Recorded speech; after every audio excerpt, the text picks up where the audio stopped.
दुनिया को तो ये दिखा रहा है कि वो भारत से डरता नहीं है, लेकिन पर्दे के पीछे भारत से ही भीख मांग रहा है। मगर अब भारत ने भी बांग्लादेश को बेनकाब कर बांग्लादेश के पैरों में बेड़ियां डालना शुरू कर दी हैं। बांग्लादेश के बदलते हुए तेवर के इलाज का ये नहायत ही आसान तरीका है। लिहाजा ये डिसाइड किया गया कि अगर बांग्लादेश को अकल दिलानी है तो बांग्लादेश में खाने पीने की तमाम इम्पोर्टेंट चीज़ों की एक्सपोर्ट पर रोक लगानी होगी। लिहाजा इंडिया ने तमाम खाने पीने की अहम अशिया पर रोक लगा दी और इसी के साथ साथ इंडियन ऑटो पार्ट के 1 महीने के एक्सपोर्ट पर भी बैन लगा करना शुरू कर दिया है। भारत ने बहुत ही तगड़ा खेल खेल दिया है। गजब तो तब हुआ जब बांग्लादेश ने चुपचाप भारत से हजारों टन चावल मांगे। सामान नहीं मिल पा रहा, जो है भी उसकी शॉर्टेज है। बाजारों से चावल खत्म हो गया है, बांग्लादेश के मार्केट से आटा भी खत्म हो गया है। बांग्लादेश के अंदर जो है अब जिस तरह पाकिस्तान के अंदर हालात हुए, आटे के क्राइसिस, सब्जी के क्राइसिस, आलू के, टमाटर के, मेडिसिन के, क्या वो भी पाकिस्तान की तरह ही हो जाएगा बांग्लादेश? बांग्लादेश के बाजारों से खाने का तेल भी शॉर्ट हो गया है। धीरे धीरे करके खाने पीने की चीजें खत्म हो रही हैं। और डॉक्टर मोहम्मद यूनुस ने इंटरिम गवर्नमेंट बनाई है, तब से आए दिन कोई ना कोई बैड न्यूज बांग्लादेश से सुनने को मिलती है। मगर भारत ने ये चावल कहीं और भेज दिए। इसी को कहते हैं भिगो भिगो कर मारना। चलिए अब आपको बताते हैं कि हुआ क्या है। दरअसल बांग्लादेश लगातार भारत को उकसा रहा था। कभी पाकिस्तान से गले मिल रहा था तो कभी भारत के इलाकों को अपने नक्शे में दिखा रहा था। बांग्लादेश का नक्शा जारी किया गया है जिसमें इंडिया के कुछ इलाकों को बांग्लादेश का हिस्सा जाहिर किया गया है। सच्चाई तो ये है कि बांग्लादेश तेजी से भुखमरी की तरफ बढ़ रहा है। कट्टरपंथियों का ये देश फटीचर बन चुका है। तभी तो बांग्लादेश ने भारत से भीख मांगी है कि 50,000 टन चावल दे दो। हाय फ्रेंड, स्वागत है आपका है आज की खबर में। तो दोस्तों, बांग्लादेश ने चावल मांगे हैं इंडिया से 50,000 टन और इंडिया ने एक अफ्रीकी देश को 1,000 टन बिना मांगे फ्री में दे दिए और बांग्लादेश को नहीं दिए। तो दोस्तों चलिए चलते हैं वीडियो की तरफ, और ऐसी वीडियो देखने के लिए हमारे चैनल को लाइक करो, शेयर करो और सब्सक्राइब करो। तो दोस्तों चलिए चलते हैं वीडियो की तरफ। जय हिंद, जय भारत। अप्रोच जो है ना वो अडॉप्ट करनी चाहिए। सर, इंडिया के तकरीबन 20,000 एक्सपोर्टर्स ने बांग्लादेश को हिला कर रख दिया है। उन्होंने कहा है कि जो भी शिपमेंट है हम बांग्लादेश को एक्सपोर्ट नहीं करेंगे, हम बांग्लादेश को नहीं भिजवाएंगे क्योंकि बांग्लादेश के इस वक्त हालात नहीं है कि वो पेमेंट्स क्लियर कर सके।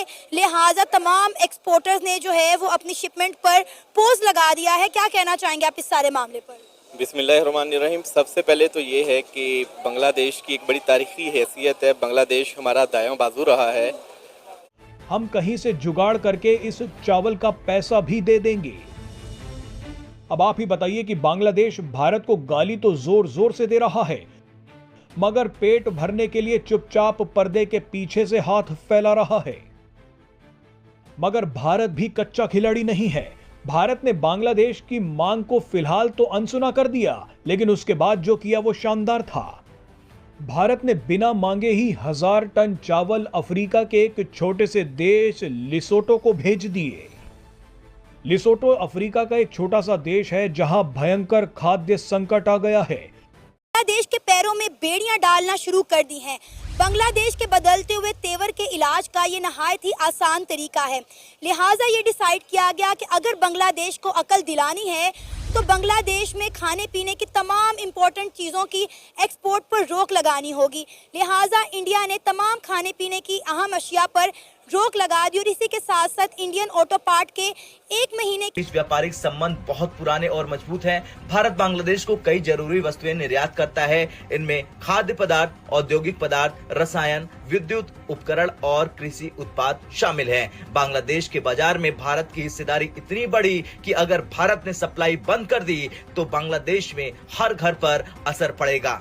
भारत से बांग्लादेश जाने वाले प्रमुख उत्पाद में चावल, मक्का, मसाले, मूंगफली का तेल और डेयरी उत्पाद जैसे दूध और दही शामिल है। अगर ये सप्लाई बंद हुई तो बांग्लादेश में खाने पीने का संकट बढ़ जाएगा। बात कृषि उत्पाद की करें तो गन्ना, सब्जी, फल और मांस शामिल है। बांग्लादेश की जनता का ये मुख्य भोजन भारत से ही जाता है। औद्योगिक उत्पाद के लिए बांग्लादेश भारत पर निर्भर है, जैसे धातु उत्पाद, सीमेंट, प्लास्टिक। अब आवाम, अब देखें, अब बांग्लादेशी ये चाह रहे कि आवाम निकले इंडिया के बाहर और मजबूर कर दे अपनी आर्मी को कि हम भूख से मर रहे हैं, हमें वैसे मार दिया जाए। अब बांग्लादेशी सोच रहे हैं, यानी कि डॉक्टर यूनुस की आप इस औकात से ये हिसाब लगा लें कि एक तरफ इंडिया को आंखें दिखा रहा है, दूसरी तरफ रिक्वेस्ट भेज रहा है कि यार हमें चावल दे दो। पाकिस्तान की तरफ आ रहा है, चीनी मांग रहा है। यानी कि आपको अभी भी अकल नहीं आ रही कि आपने हिंदुओं के साथ जुल्म कर लिए, इस्लाम का आपने बिगाड़ के जो चेहरा था वो दुनिया के सामने ले आए। देखें, इस्लाम के अंदर तो अकलियतों का इतना तहफ़्फ़ुज़ है कि आप सोच भी नहीं सकती। मतलब इस्लाम, आप किसी हिंदू से पूछ लें, वो हमारे मोहम्मद को मोहम्मद साहब ही कहेंगे। उनको पता है ये हमारे दिल के करीब की आवाज़ है।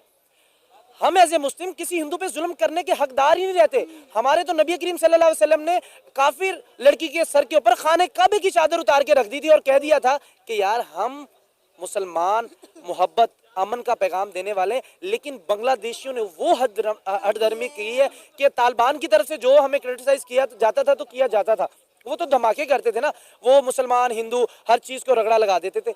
इन्होंने पहले हिंदुओं के साथ जुल्म किया, अब आपस में लड़ना शुरू हो गए।